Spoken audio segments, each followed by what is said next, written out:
no place to escape to. This is the last podcast. On the left. Side stories. Live from your glade. That's when the cannibalism started. Side stories. Yes.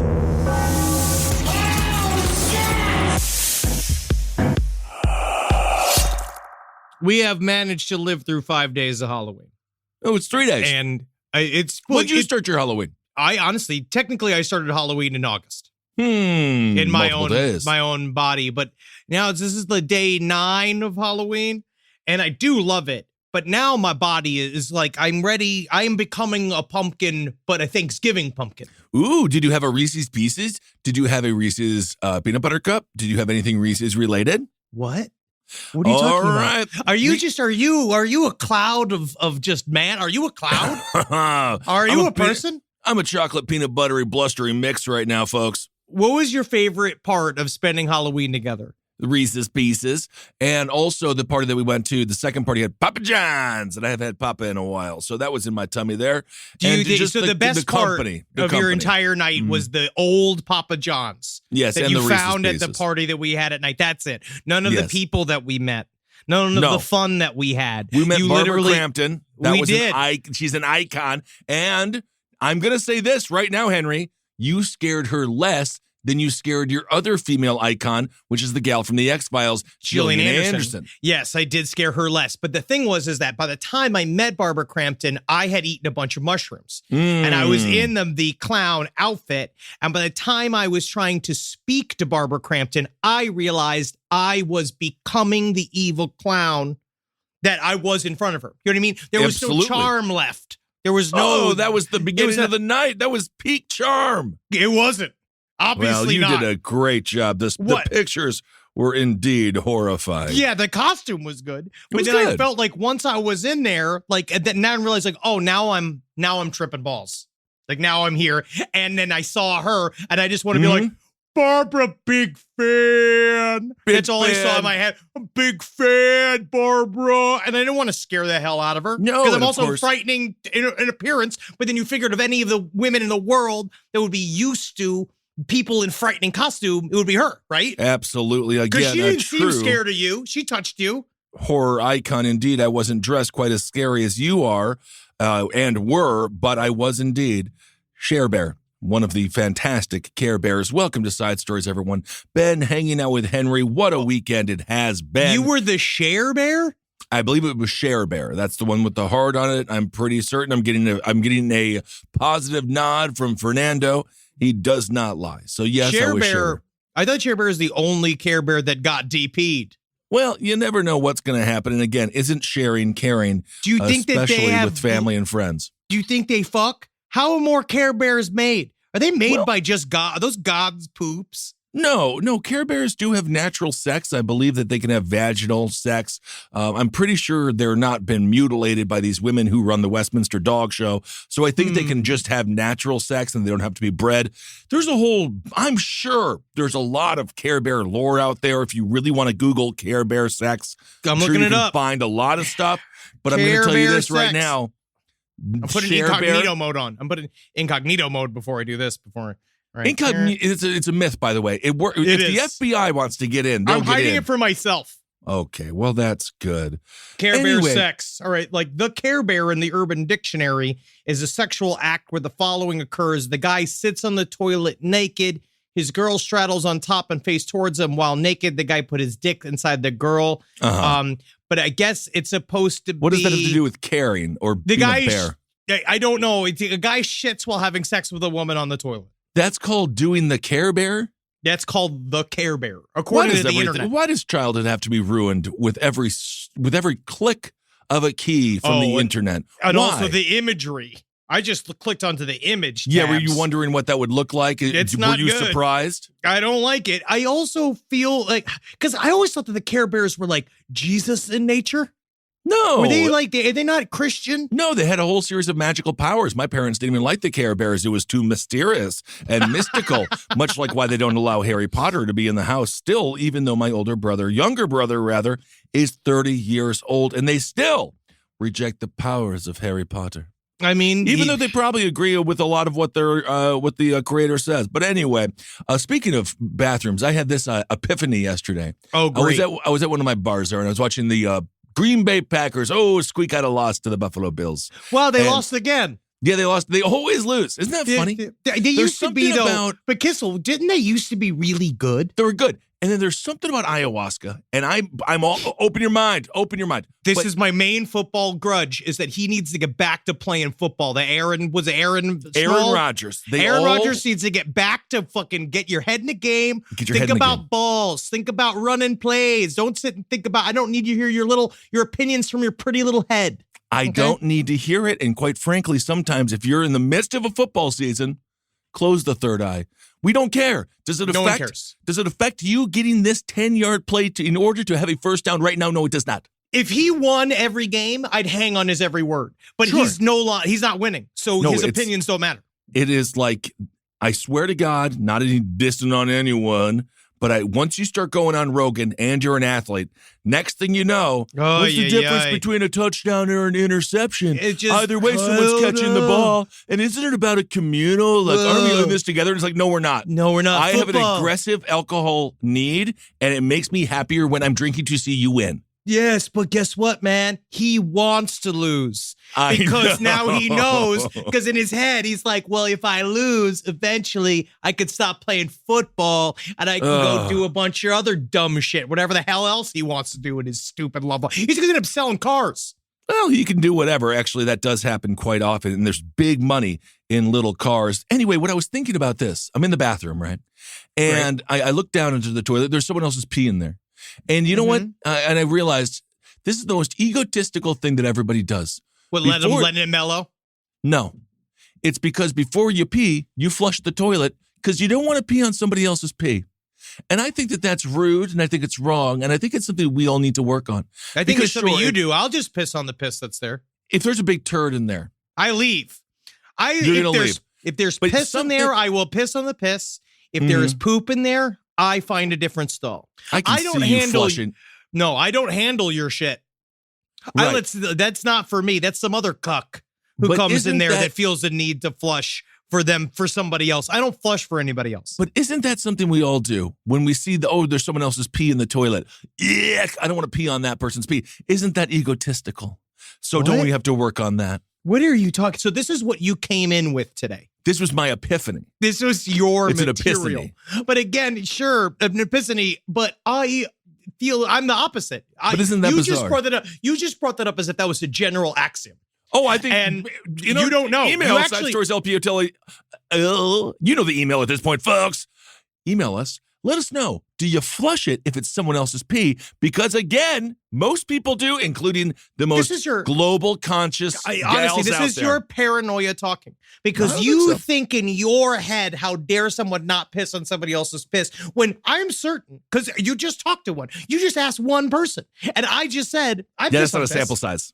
Yeah, it is. I'm as close to you as anybody could ever possibly be. You're an unknowable sphinx. Yes. And I am a person. I am of the people, right? I'm the common man. Well, you're flipping the roles. But I do think we are common in so many ways. But I do think that was interesting when the way I was thinking about that the other night. Of course you did. You think it's interesting, but I don't know if it's an axiom. I don't think anybody thinks like that. I think everybody pisses on the piss. We just don't know, do we? Also, I was doing, I love a good tequila. Okay, well, let's talk. Do you want to do this one? What are you talking? What are you fucking talking? We're getting worse at radio. Yes, we are. No, I listened to Kevin and Sluggo on the way over. We're still doing just fine. Kevin and Sluggo covered a story that we covered, and I always like when traditional radio covers a story that we covered. It was the looking good ghost from the house from Gainesville. Yeah. But we covered it better. They were too mean, I thought. Sluggo, come on. Anyway, speaking of ladies. First of all, the Lady of the Dunes, Massachusetts, oldest unidentified murder victim has been named. They found her through, I actually am not quite certain how they ended up finding her. This is Ruth Marie Terry. She was 37. She was from Tennessee. She was found dead. We now know 1 mile east of the Race Point Ranger Station on July 26, 1974. My question here is, do you stop aging after death? Or is she, in fact, 87? No, she's 37. When you're dead, that's when your clock stops. So you're 37 forever. You're 37 forever, but to everybody, but you're dead. Okay. So that's as far as you made it. So they said it was blunt force trauma. Now this is an old unidentified case. They've been talking about this for a long time. I believe that this was also connected vaguely to Henry Lee Lucas for a hot second. There was a couple people tied to this, but that I don't think ended up playing out. They did end up finding this was through quote unquote investigative genealogy. This is another one of those that they found the DNA through various family members that had entered their DNA into things like 23andMe and eventually it led to this person where they got a ping on her DNA. And I've seen some videos, 23andMe, and I have to say, what a DNA test that would be. So anyway, she is now known, and I guess that's good for the family. It took a long time.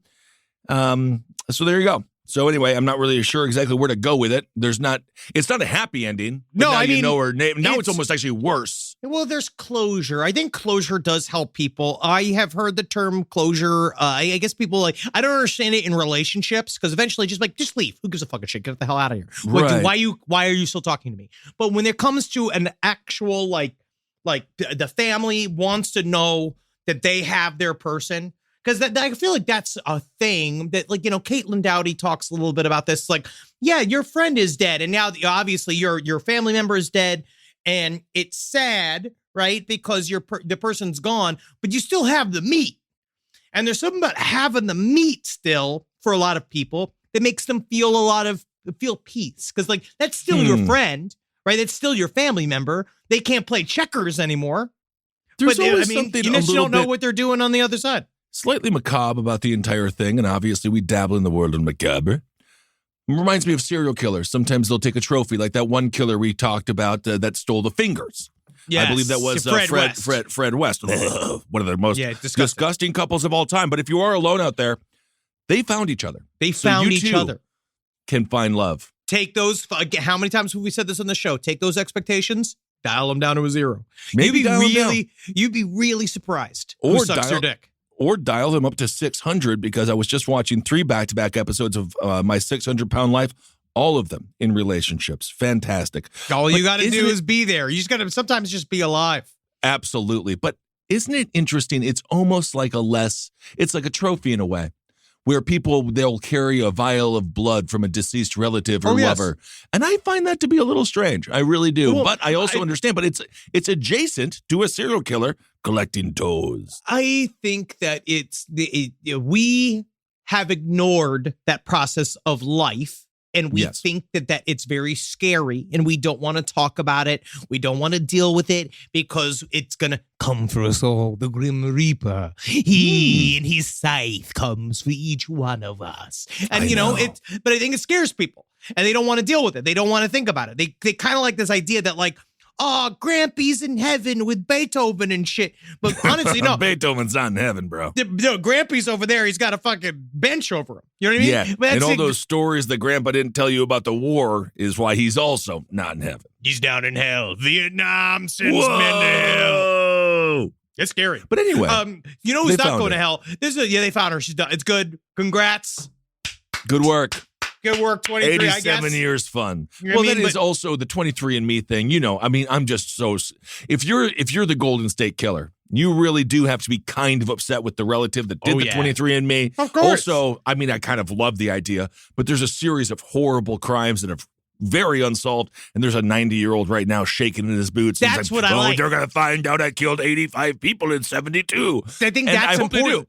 I really think that if one thing, it's an invasion of privacy, blah, blah, blah. But if it can serve one piece of good, it's that there are people out there that have committed crimes that have not been caught and that every day they get to relive in fear. And that's the most you can do is make these 9-year-olds afraid for the rest of their lives. I mean, they already are. Oh, yeah. But then make absolutely. them extra afraid. Make them afraid of going to jail. I think more nanas and papus need to be afraid of getting fucking hardcore busted. Oh, my goodness. Well, it might be nice to have a little decorator there in the jails. Speaking of hardcore busted, this is really sad, though, because I think that this person didn't. It's like, how is this a crime? Let's put this in that category. So the North Somerset Gimp, there's sightings. There has been somebody who's been arrested in the process. Now, we've covered this over the last couple of years. It seems to be there is a guy that walks around, what is this, the North Somerset Park, part of, this is in the UK, right? And they finally got somebody. So they arrested a dude that I believe, let me see if they actually named him. I don't know if they actually named him. That'd be kind of like, even upset if they didn't know. It was just a man in his 30s. That's what the BBC does well. I mean, at least that's like one of those things they do well in the UK is that they don't name their criminals until they've got them, right? Or they try not to. They try because you are technically innocent until proven guilty. Yes. And of course, the perp walk and the idea of guilt is very easy to instill in people's minds. And that is why it flips our entire legal system on its head so many times. But just when it comes to Gimp, right? Just to sort of clarify what that means. This man was covered in mud. He was wearing blue latex gloves and he was in a head to toe dark bodysuit. Now, I'm kind of with you, Henry. He was a public nuisance, I guess. He's been doing this for 3 years. But unless I'm wrong, I think he just stands there and freaks people out. This is the thing. So I don't even know. This is the thing, too. Well, they don't even know if this is the Gimp. Oh, right? You think there might be multiples? There was a guy. So the Gimp suit, the original guy, was seen in a full leather. It's like a $350 Gimp suit. Because I looked into one. Right? I'll tell you one thing. That's why fetishes, it really does depend on what's your economic status. Because sometimes you can do any organic fetish you want. That's free stuff. I'm making it right now. You can steal a bunch of strawberries from the grocery store and shove them up your ass, and that's free. No problem. Absolutely. You be Chris Farley, shove a tomato up your butt, call yourself the human salad, do whatever you want. But my God, $300+ for a Gimp suit. And then how many times can you use it? Well, I think with the Gimp suit is because you can clean leather, but it's an investment. You're thinking of your family, and you get it all in there. Henry Thomas, come in the room. This Gimp suit's gonna pay for your college. Yeah. Can you zip me? Henry Thomas, can you zip me? I had to do that yesterday with Sina Ghaznavi Saturday at our party because my Care Bear is zipped in the back, my little outfit, and so does his. I told him he had one set of zippies because he was like, will you zip me every single time he was going to the bathroom? Because then he popped the seal and then he went to the bathroom like 15 times. But then I was just like, I can't keep unzipping you, okay? Where is my wife? So the Gimp suit was like, he'd stand right there, but he wore an official one, right? Like he wore a hardcore one, and he'd just stand, and people got afraid. And the cops, their reaction has been like, it's not all he's doing a crime. It's not a crime. He's just creating a sense of inherent fear. It's inherent fear he's spreading, which you're like, who gives a shit? Number one. Yeah. Well, welcome to America. First of all, if I can get with the program, I don't know what to tell you. But also, he's just standing there. He's just standing there. And yet he just looks weird. He looks creepy, sure. But the guy that they got, the reason why they got him is that he approached a teenager, right? This is where it gets it. So he approached a teenager, and so the guy was not wearing the full Gimp suit. It seemed that he was wearing some form of normal leotard, unitard type gear because he had latex gloves on, and he had covered himself in some form of crud. Some sort of white mud crud. Yes. Because the guy also will say, because according to the police officer, his outfit was shiny with some sort of liquid, and he was glistening in the torchlight, and he smelled really earthy. After he'd gone, you could still smell it because you could tell that he was covered in mud. But you notice they didn't say he smelled like shit. No, he smelled very earthy. He smelled earthy. Yeah, absolutely, like so many of these wonderful organic mothers all around Arizona. Now, I will say, in this scenario, he wasn't just standing there. He did do something that our friend Holden McNeely might do and did do as a child. So once he's talking to this 19-year-old witness, who, again, I don't know, man. I'd be like, dude, you're in a Gimp suit. Just kind of crazy. I don't think that would be scary. I'd be like, you're being crazy. Dude, you're just a guy. I would laugh. I feel like in the end, if I was 19 years old and I saw a guy come out of the thing covered in mud and fall down on the ground, start twitching back and forth, I'd laugh. That's how you became friends with Holden McNeely, and that's how Murder Fist, your sketch group, started. So he was, quote, unpredictable, flopping to the floor, writhing and grunting. That's what the teenager told BBC News. I just love that the crime is that he's unpredictable. Unpredictable. Again, why is this a crime? How is this a crime? So the teenager then said the man took a step on the pavement, arched his body and flopped to the ground without putting his hands out to catch himself. Fun. It's Halloween. It's fun. It's just he's being creepy. Yeah. All right, but was he hard? Did he touch him? No. No. And again, I'm not. This would not be a case of victim blaming because I'm not sure what the crime is. I don't know what the crime is. How can we live our lives if just being creepy and weird is bad? Then the teenager, he tells BBC News, I don't want this guy to be seen as a boogeyman, but this kind of thing, this invisible threat that he could be anywhere. What are you talking about? It's indirectly causing fear. What? It is just a guy being stupid. He's just being stupid, man. You can't, indirectly causing fear is what I do every day as I'm just walking and you're scared of me and I've done nothing wrong. You know what's not actual a crime. You know Legalize what real? Ben. I seriously legalize being a gimp, a public gimp. Live from your grave. If there's a foreign language that you regret not learning in school, like Klingon or Elvish, it's never too late to start with Babbel, the language learning app that sold more than 10 million subscriptions. Thanks to Babbel's addictively fun and easy bite-sized language lessons, you can finally cross learning that new language off your list. Learn how to talk to Superman's father. With Babbel, you only need 10 minutes to complete a lesson. Bing, bam, boom. You can do it while you're cleaning your pants. You can start having real-life conversations in as little as 3 weeks. I mean, it's going to be weird waiting that long while they're sitting in front of you, but they'll learn. Babbel lessons were created by over 150 language experts and voiced by real native speakers, not computers, not these so-called computers. Plus, Babbel's speech recognition technology helps you improve your pronunciation and accent. Look at me, I'm perfect. In addition to lessons, you can access podcasts, excellent games, videos, stories, and even live classes. Meet the teachers. Be real nosy about it, all right? Because I'll let you know, I was just in Paris, France, and if it wasn't for Babbel, I wouldn't have learned incredible words like, sir, the shop is so small. Please let me out, sir. Sir, can I use the toilet? Because what I've discovered with Babbel is that if you just yell the word toilet loud enough, eventually they show you one, no matter what country you're in. Because right now, get up to 55% off your subscription when you go to babbel.com/left. That's babbel.com/left for up to 55% off your subscription. Babbel, language for life. Hi, I'm Jackie Zabrowski. And I'm MJ. And I'm Holden from the Page 7 podcast, and we're going on tour! That's right, we're touring all up in this mother-freaking country. Oh, fake cursing, so whatever, Jackie. Just say the filthy F word already. And we will say the filthy F word when we come to your town. That's right, we're coming to Texas, the Midwest, the Northeast, and then right back here in Cali, baby. For ticket links and more details, visit lastpodcastnetwork.com. That's right, lastpodcastnetwork.com. Page 7 and Wizard and the Bruiser present Release the Butthole Cut! Wait, that's really what we're calling the tour? Absolutely. Release the Butthole Cut. For more information, go to lastpodcastnetwork.com. You know what actually is, you know what causes fucking inherent fear and fucking an air of invisible fear? The one thing I will say is the scientists found a potentially hazardous asteroid. It was hiding in the sun's glare. And so that causes me inherent fear. That's very scary, but what are we going to do? We don't have asteroid gloves. We don't have handcuffs.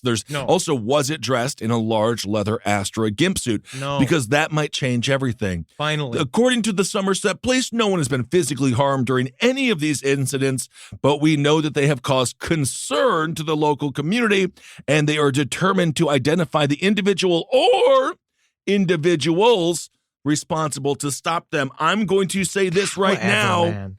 They ain't doing nothing wrong. No. And do we want to live in a cookie cutter world? Do we want to live in Germantown, Wisconsin, which is a real town that made all the houses look like they were from Germany in the 1920s? Technically, that sounds fun, but I like the Bavarian side of it, but not what all the Bavarian stuff led to. It's not even living in a Lego village. It's living in a play school village. Or a Playmobil village. It's as generic as it gets. No one has any expression on their faces. I say more gimps, more fun. Have a good time with it. We got to strengthen these kids up. 19-year-old at the very least.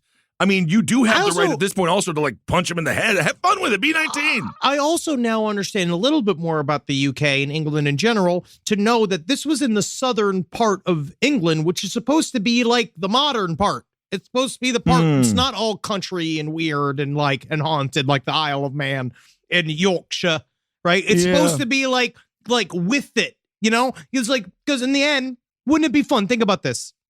Instead of prosecuting these gimps, put them together and have them form a volunteer fire brigade. Absolutely. The Gimp fire, like, activate your Gimps. Get all the Gimps They want together. to do Have them something, go. obviously. Why don't you say, hey, listen, if you're out wandering in neighborhoods at night, make sure nobody's robbing us. Absolutely. Be the neighborhood watch. That would actually be effective because then people would see all the pack of Gimps walking around and they might think twice about coming to your home. Because especially because to get through the Gimp, you're going to have to spank each one by one. They think I'm in the shadows, but I am the shadows. I am the shadows. Although I will say in Kira Elston's case, it seems like, again, if there are freelance multiple Gimps, some might be more dangerous than others. This is why it's very scary to go to haunts. Man. There's fucking, like, half the police officers are literal murderers. So, yeah, a group of the fucking Gimps might be, but a collective. And then like, they're going to have to self-regulate because she says her experience was terrifying. She says she's got an image in her head of this dude walking towards her and staring. He's just staring there. He's just standing. Well, in this case, he was touching his groin, grunting, and breathing heavily. Again, nothing that Holden hasn't done when he was a child in North Carolina. But this is the thing, though. I'm not going to doubt this woman, but at the same time, what does she mean by holding crotch and grunting? Or did Gimp Man just have an itch? I mean, that's why I'm going to be his lawyer. I'm going to represent him. I'm going to buy one of those wigs. I'm going to go over there and I'm going to like, and I'm going to show up in a Gimp suit so I can normalize it for the court. Well, you could show up in your wingman suit, which is a fantastic suit that you have. Yeah. With the big old, it's kind of a Mothman type, your bat wings. But anyway, what will be interesting in this, I think if you're the cops, you just got to sit them down. And you almost got to sit him down in what looks to be like a nice 1983 living room and just be like, son, what's going on? Like, this is because I don't know what the crime is, and they have yet to tell us what the crime is. But I feel like if I was the father of my renegade Gimp son, I would then, we have learned, Kissel, the power of elder millennials, right, bordering on Gen X. We take the things that they think is cool, that the young kids are cool. Now we start doing it. Now it's not so fun anymore. So if dad finds out that the son is being a professional Gimp and walking around, dad should get a Gimp suit and say, no, son, we can be Gimps together. And then see how it all goes. Be like, oh, you want to hear your father grunt as he gets spanked while he's encased in leather? This is your lifestyle, son. I'm trying to understand you. I'm trying to be with you. Yep, and your son will go and start, I don't know, becoming a doctor or a judge or whatever, a butcher, anything other than a man dressed in a Gimp suit who just hangs out in what seems to be sparsely. It's just a town. It's just little houses. Town with it's just not a lot nice of little people places. And you go there and you go get your eggs. They'll put them in the refrigerator there. They don't do it because they got different processes. Well, this is my question. Yes, go on. Do you rather, this is the story that's just really more about a change in careers late in life. And tell me what you think is worse. There's a man by the name of Chris DeFlorio. He served, I love this, exactly the perfect name, DeFlorio. He served in the NYPD for 19 years. Great. But he has retired, right? Because now he's a demonologist. I love it. He has revealed some of these terrifying encounters. He's been talking about this. He is now, what he does is he travels from town to town in a tour. You can go buy tickets to his show, Chris DeFlorio, demonologist, and he will arrest the fucking ghosts in your body. You know, I'm happy that this guy, number one, I guess you do get to retire after 19 years on the force. That's kind of why it's a good profession. Hopefully he didn't do too many horrific things. The NYPD has an interesting history. When it comes to ghosts, however, he might be able to use his powers of detection for good. He might.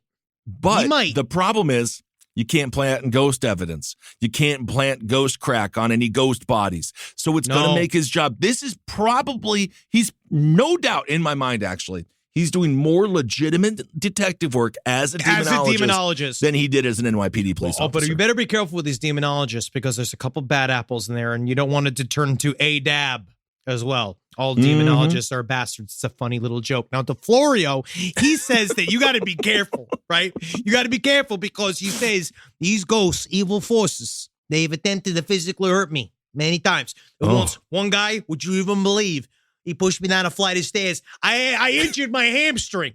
Right, oh, my goodness. And then in another instance, he said a spirit tried to run him off the road when he was driving. I think that spirit's first name was Jack. And his last name was Daniel. Oh, my goodness. Well, a childhood friend of a homeowner whose home is haunted has said that there's a lot of poltergeist activity where this man his did name an correctly. investigation. You say his name is correctly. That is 43-year-old communication specialist Sean Douche. This is not even, that is not a bit. He's but he goes by Deucey. It's Deuce. It's the big Deuce man. Sean Douche. He told the newspaper, right? So, there were a lot of weird things happening in my house. There was some kind of poltergeist activity. That Paranormal Activity movie, it wouldn't shut off. Maybe because I couldn't figure out the Apple TV. But there was a lot of weird things happening. The security system that went on and off. Objects were flying. My friend, he was embarrassed by this. It wasn't something he would talk about. He didn't want anybody to think he was crazy. Right? I do love, this is the most Italian response to a haunting is just embarrassment. What is this going to do to the family? What is this going to do to the family? It's like, this is not it's not embarrassing. You're not the it's Sopranos. Okay. No, it's fine. They're not coming for you. Like, the Lucianos the Lucianos are going to know we're weak. They're going to, there's going to be a war. Be like, no, there's not going to be a mob. Doesn't matter. This really isn't about your petty Italian feuds that you have all over the neighborhood where everyone from the outside thinks they're all the same anyway. So stop fighting. This is great. Sean recounts another terrifying episode on the road he would never forget. We were on a 2-lane highway, and my friend, he started driving erratic, right? We were going to either drive into traffic or off the road, and I asked him, what's happening? What are you doing? My friend says, there's something in me that is trying to kill us. Then I started yelling, you stop the car. Stop the car. I'll drive. I don't know if it was the devil, but it was some spirit. I saw my friend's personality changed and made him want to try to drive us off the road. I don't know what it was. It was edibles, my friend, because I have been in the back of a cab when the edibles hit, and I'm like, I better roll out of here. I think this guy's trying to kill me. They are just the funnest little drunks. Oh, God. And I John think Deuce. He said he went back to his buddy's place, right? Or his buddy's place who was haunted. This is where he's talking about his friend's place who's haunted. And he said, look, this is the thing. It was like, oh, okay. I went in their house and upstairs I heard there was a guitar playing, right? And it was singing as I was resting. I was trying to rest in my room. And then I started realizing I heard multiple voices singing. I said, hey, and I yelled up. I was like, what is happening with you? What is going on? And my friend, he turns to me and he says, I just picked up this guitar. And said, I know it sounds weird, but I feel like someone is moving my hand when I play this song. I'm learning new songs, don't even know how to play. Now, I told my friend, we were talking about it in the morning, and then I was going to bed. I was freaking out. I didn't sleep the entire night. I had Christian music playing the whole time just to calm down. What is happening? His friend was just learning guitar, and he didn't realize that his brain was learning. He's like, something's going on. Something's not right. I feel like I'm learning. I love these characters. There's just all such tremendous douchebags. Italian Amityville needs to happen. This cop turned demonologist. He will have a movie where he is there will be an actor playing him, and judging by the look of him, it's going to be a great day for Italian casting in Hollywood. Dude, holy fucking shit. Chris DeFlorio, cop demonologist, he says he doesn't even do the exorcisms. Well, who does it then? He outsources them. This is the most Italian. That's wow. This is the most New York shit. And he said that his buddy from Maine, right? He said he was through a mutual connection. He said, and his buddy from Maine was like, "Oh, I think I'm possessed." right? And DeFlorio was just like, okay, he was demonically possessed or whatever, right? The demon inhabited. This is word for word. My thing is, I don't do exorcisms. I call on exorcists when I need them. And this turned into a case of demonic possession before our eyes. Unintentionally, he brought the demonic spirit in until someone came in and they burned the tarot cards. Because apparently the guy came in and he burned tarot cards saying that he was being inhabited by this demon that was making him do it. Absolutely. And of course, that was perhaps what led to the demon attaching itself to a wonderful Victorian-style home. I have to say one thing about demons, great taste in homes. Man, I believe that we were at a Victorian-style home this past weekend at one of the parties we went to, and oh my God, do I love a good Victorian. Very nice. That's my favorite. That's my favorite. So there you go. If you're currently incarcerated right now and your arresting officer was Chris DeFlorio, how dumb do you feel? I mean, this whole thing literally blames, on the main story, it blamed on the guy said he bought a cursed desk. And he opened up the desk and had tarot cards in it, and then the tarot cards like put a demon in him through the thing, and then he calls up his buddy Chris DeFlorio, who's just like, hey, don't worry, I got a guy. And then it's like, that's all he does. He's just a guy who's got a guy. Well, that of course is the DeFlorio way. Well, speaking of, really no non sequitur here. This story is actually horrifying. Being buried alive. Oh, this dude, is one of the things that I have. I had a nightmare about a year ago about being buried alive, and I still wake up in sweats. It scares the shit out of me. I just watched VHS 99. Oh, and so it's fucking real good. But there's one of those in that, like, there's a scenario which just scares the living shit out of me. It really creeped me out. It was really great. There was a Washington state woman. She was allegedly buried alive in the woods by her estranged husband. Yeah, estranged would be the right word. Estranged would be the word, yeah. So she ended up escaping at 1 o'clock in the morning. She says, my husband is trying to kill me. She screamed, that was according to court documents. She had duct tape still wrapped around her neck, lower face, and ankles. There was extensive bruising to her legs, arms, and head, and her clothing and her hair were covered in dirt. Jesus Christ. You really have to be careful of, number one, who you marry. That's a big thing. And also, you got to keep digging, because this woman managed to dig herself out. Her husband, Chae Kyung-an, is now facing a slew of charges because they're coming for him. First-degree attempted murder, first-degree kidnapping, first-degree assault, and then also they give him an A for grave digging. Well, which was kind of something? that's kind of like, at least they showed it. But he drugged her. Apparently they were in the middle of a divorce, right? There was the police in Lacey. It was about 60 miles west of Seattle. They responded Sunday afternoon to this woman's home after receiving a 911 call of a woman screaming who sounded gagged, right? So he drugged her food. And this is, I guess, after they had to get it turned into a long extended argument about their ongoing divorce and the money settlement and shit like that. And he said that he drugged her. He then duct taped her head, her eyes, and the ankles. And then, but I guess the 911 call came from her Apple Watch. Oh, interesting. Okay, Apple she managed Watch. To do this needs it, to be like, it's a commercial. He also stabbed her in the chest. I know Apple Watch does have some commercials where the person will be like, I failed, I slipped, I can't. Okay, thank you, Apple Watch. This will be one that they could run during the Halloween season. Yes. Do you remember the emergency, like, I fell and I can't get up? They could not get up. I do remember that, and that was Life Alert.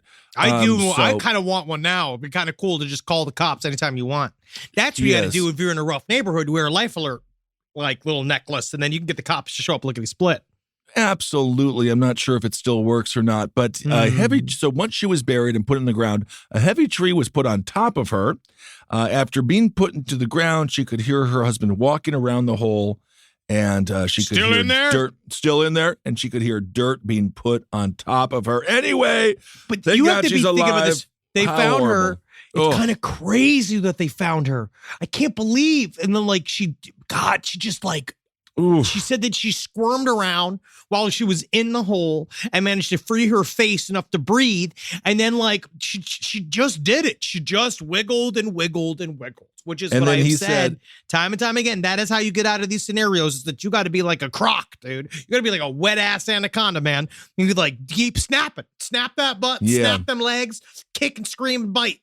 I've seen a couple of YouTube videos about how to escape handcuffs, and then whenever you are handcuffed, you're like, well, what was that video all about again? Dude, you flex the whole thing. It's the Harry Houdini trick. You flex. You flex so that your wrists are bigger when they're in there, and then you relax. I think the cops know that now, and they punch you in the stomach real fast, and then when you're relaxed, they Yeah. Well, now they do the zip ties, which is extremely difficult to get out. It is. But anyway, according to her, she said that she says that he told her he would rather kill her than give her his retirement money. So he'll enjoy a great retirement behind bars. Thank God that she got out. How insane. Do you think she gets the money either way?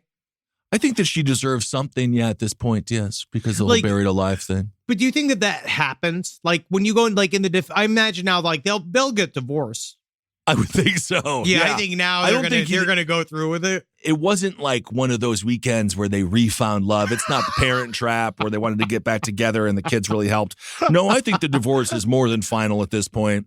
I don't even think they have to go through the paperwork. It's one of those just things. get like, if someone does that, like, do you still have to go? That's sidestorieslpotl@gmail.com. If you're a lawyer, if you're a divorce lawyer that's ever dealt with this, if you're in the middle of the divorce and your spouse tries to kill you but doesn't get you, right? Like doesn't get you, can you get the marriage annulled and and not have to go through the processes? I don't think you want it annulled though, because again, then I don't think you get the money. So she deserves this retirement money. But you still have to go to court after the dude has buried you in a shallow grave? Well, yes. Like, do you still have to go through all of that stuff? Well, the people that I know that are divorce lawyers, my God, it's a tough job. Believe it or not, it's not everyone acting their best. No, it is very difficult. Nobody likes it except for the people getting paid for it. Rise from your grave. Hey there, podcast listener. Have you ever been listening to Wizard and the Bruiser and thought to yourself, I wish I could see just how fat Jake and Holden are in real life? Don't lie, we know all about your weird inside thoughts, listeners. Well, now you can make that dream a reality because WizBrew and Page 7 are going on tour. Austin, Dallas, Milwaukee, Chicago, Minneapolis, DC, Philly, Brooklyn, San Francisco, LA. Nowhere is safe from an all-new show we're calling Release the Butthole Cut. Ew. Come join your fellow LPN fans for a night of pop culture chaos that's fun for the whole family, assuming your family consists of equally broken weirdos in their 30s. It's going to be a blast. Tickets are on sale right now at lastpodcastnetwork.com. Go now. There's VIP meet and greet passes available as well, in case you want to get, a little extra close, especially personal. I legally have to clarify that there is no sexual element involved. I mean, unless, Okay, geez, Jake. All right, stop winking. All right, buddy? It's Page 7 and Wizard and the Bruiser live. Go to lastpodcastnetwork.com for dates and tickets. Speaking of divorces, let's talk about marriage. This was a love story between two beautiful dolls and a man, but also it involves a crime, and I must ask, what's the crime here? A man was arrested for marrying two sex dolls in a bizarre wedding at the holiest Buddhist site. So his name is Zarni. He married two dolls to each other. Two dolls to one another. Okay, so apparently he was a cult leader, and he has 7 others. So the cult leader was with 7 others when security guards stopped them with the strange mail order figures. Why? They then set up a marquee into the compound's parking lot instead to perform the ritual. Why, though? I don't know. The Burmese Ministry of Religious Affairs and Culture officials said in a statement, we have filed a case against Zarni Ong and the group for defamation of the Buddhist religion.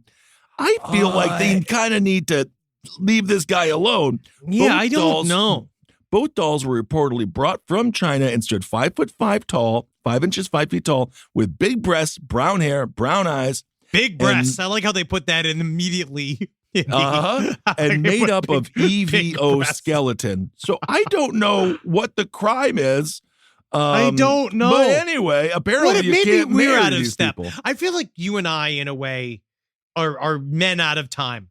Because I think of these things, and I just like, who could this possibly affect? The Gimp guy.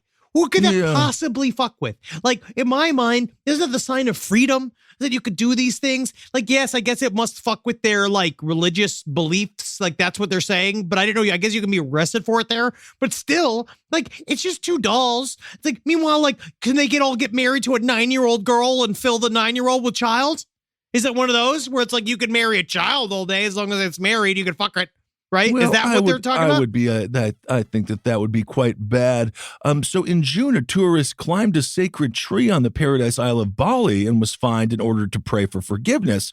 So it just seems like they have a really spiritual version of law enforcement. And one of the punishments is that you have to pray for forgiveness, which I guess is actually nicer than what we do here, I suppose. Well, then jail, I guess, but still, like, because then you have to internalize it.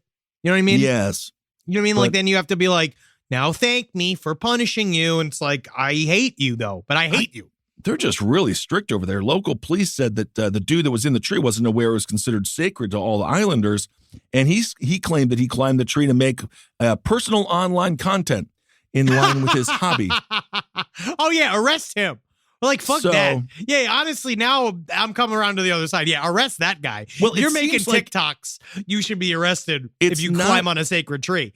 Yeah, I get. It seems like it's not the fact that they married two sex dolls. It's because they did it on this site. Oh, that's apparently too good but for sex dolls to find love on. It does seem that that's why they were doing it there. You know what I mean? Yeah, well, like it seems like that's what they tried to do. So your religion has to be strong enough to be able to handle that. Seriously, if your God can't handle two dolls getting married to each other, how the fuck is it going to deal with all the wars? There's a lot of other stuff out there. There's a lot of other stuff. As far as I'm concerned, or maybe I'm crazy. Maybe this whole fucking world's gone mad, Kissel, and maybe it's just you and I that are the last sane men left. What if that's true? It's just you and me on an island, fucking each other. Ah, yes. We couldn't figure out how to make the food. And so we just have to fucking fuck until we died. Oh, I could make some food. I'll make some conch. Honestly, conch is very difficult because it's very easy to dry out. And the shells are very big. That's a toss-up question. A man with a micro penis or a man with a penis that looks like a conch that can never fully get aroused. Who do you want more? Conch. All right. Because I feel like the micro penis also sometimes it hurts your attitude. Honestly. You can really put a cramp in your style. I know the few micro penis fellas that I know, they did fall into some interesting traps. Yeah, they do get ornery, and it's they tend to go down some. They watch a lot of videos on what it means to be a man. Side stories, lpotl@gmail.com. If you have a micro penis, we cherish you here. Absolutely. Also, you got a tongue. You got 10 fingers. Learn how to use two fingers. Use your feet. Not to mention all these toys out there Lick nowadays. the fucking asshole. There's so many toys. Yeah, penis, honestly. Doing? Yeah, what are you doing? You fucking. I'm almost jealous of a man with a micro because you're going to attach anything to it, and you can have a whole series of different sizes. Oh wow! Which isn't that fun? I'm glad we got to hear. Absolutely. All right, is it time for Hero of the Week? I think so. Okay, this week's Hero of the Week. It's horrible what they're doing to this man. So there's a groundkeeper, and he works at the White House. Did I do this already? I don't know. Dale Haney, and he's at the White House. He's been the groundkeeper for 50 fucking years, right? And do you know what they gave him? What? A tree. So now, he's Hero of the Week, but I just feel like also, so a 50-year White House groundkeeper is surprised with an elm tree. It was planted in his honor, but that's more was like work. my fucking. I used to have a very like a big time agent, and their big thing was that instead of sending gifts, right, they'd always send and so we've donated in your name to blah blah blah, and I almost want to be like, send me a gift, I'll do it. Like you got the money to buy me a crazy gift. I've made you money all year. Why don't you buy me something fun? Instead of this letter, I get you gave it to the kids with fucking backwards knees fucking foundation or whatever. That's fine. Well, that does matter, of course. But still, anyway, give this man a gift. I know the tree's good, but technically he's got to go water the tree. He's got to take care of the tree. Exactly. It's like giving somebody a dog and then breaking up with them. So Jill and Joe Biden, they were out there. Nothing else is going on. So they were out there. He doesn't know. He doesn't even know that he did this, right? He doesn't know what he went out there and it's like he's talking to the tree, just being like, I hope I secure your vote. Like he has no idea what happened. Well, Maybe he was just out in the back digging, and they're like, well, let's swing this into a photo op. Let's put a tree there and pretend like old Uncle Joe doesn't just go digging in the backyard, which actually, if you were a president, why not? Have fun with it. It's your lawn. I'd go in the front lawn every single day of the White House in my underwear. I'd have my little thing and be like, you're looking at me. This is my house. I'm looking at you. This is my fucking house. I would absolutely all day sit in a fucking folding chair out front heckling people. Absolutely. I'd just be like, you're dumb, looking fat, like having fun, just enjoying myself. I mean, a man of the people indeed. So anyway. And people would come and high five me because they were like, I just got roasted by You fucking got President Z-Bot. There you go. Jill Biden described Haney as one of the most beloved people here again, so they gave him a tree for him to work on. So we gave him a very skinny little man. And I hope he can talk to the skinny man, because when I tried to, that little man wouldn't answer me. Yes, wouldn't indeed. answer me. Corn Pop. Come on. And to give a little self-worth here on Haney, he says, Haney told the president that the elm tree will eventually provide shade. So, quote, Commander and I can sit out there this summer. 50 years from now, Joe Biden's going to be long dead before that thing's making shade. They say it's going to be 200 years the elm tree will live. Well, that's cool. Still. It's the Haney tree. Stop. But the thing is that it'd be nice if it was like making fruit or something that he could pick and then he could sell. Yeah. They also do the shovel. They use gold shovels, which I always think is stupid. Gold is very malleable money. Well, you know what? Good for this guy. Dale Haney, there you go. Really good for this guy. Absolutely. There's also there's a dad who had a really great Halloween costume as well. And that was Kieran King, he decorated his house real good. Perfect. It was cool. All right, here we go. Let's do some listener emails. It's an email from one of our precious listeners.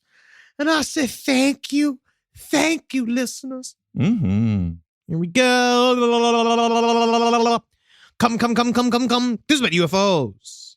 I was hanging out at my friend's house about 10 years ago. It was a typical night over at her house, which means we're sucking fucking 100. They were drinking SoCo and setting each other on fire. No, that's not what he said. SoCo. My that's not what he said. Too sweet. Too sweet. Put it in there.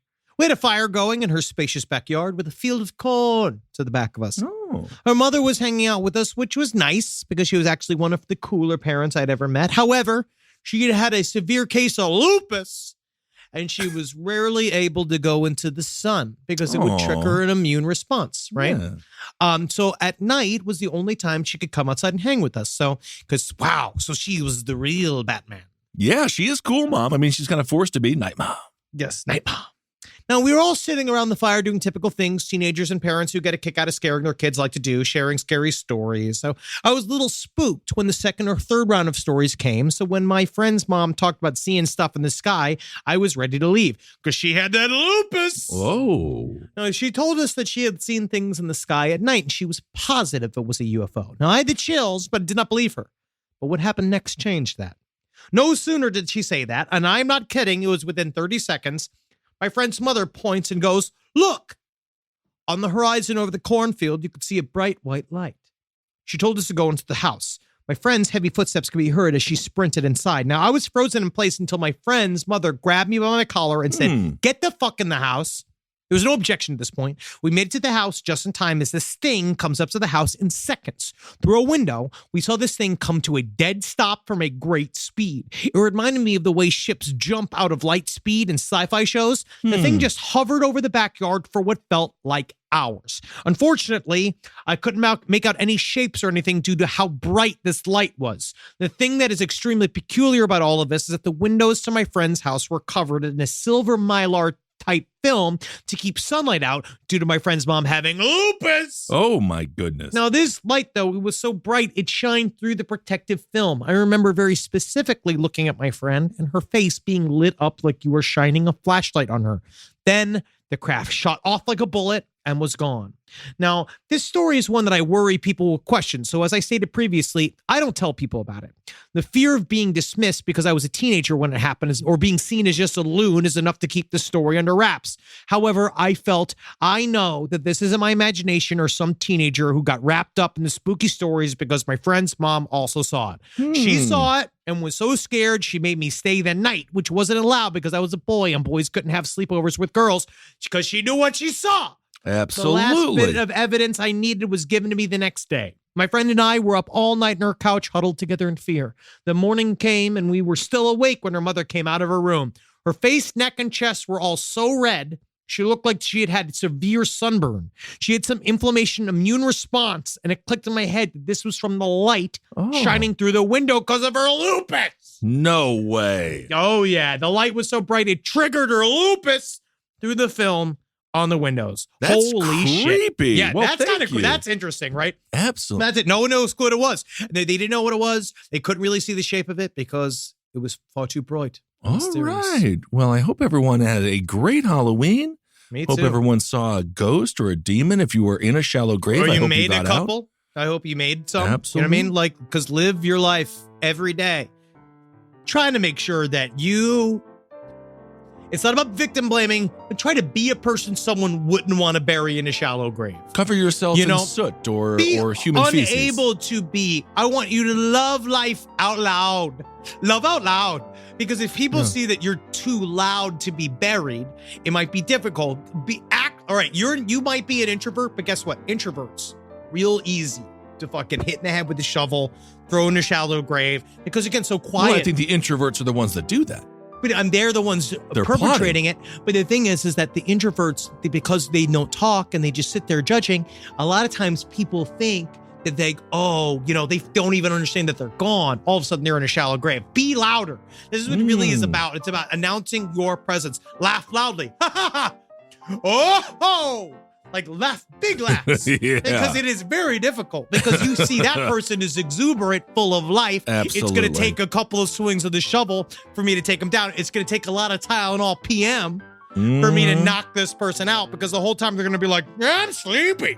Absolutely. Anybody else sleepy? And then you find out, then it gets leaked. That's the thing. So act like an extrovert for camouflage, but be the introvert inside of you until you know you for a fact you're out of a scenario where you could be buried alive. Fantastic. That's right. Dom DeLuise, Judy Tenuta, never kidnapped. Both Judy great lives. Tenuta, both dead though now. Unfortunately, Both I love dead. Judy Tenuta.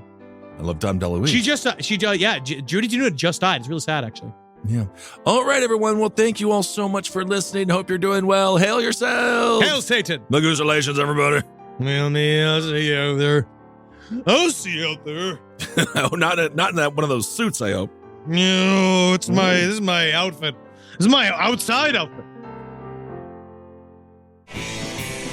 This show is made possible by listeners like you. Thanks to our ad sponsors, you can support our shows by supporting them. For more shows like the one you just listened to, go to lastpodcastnetwork.com.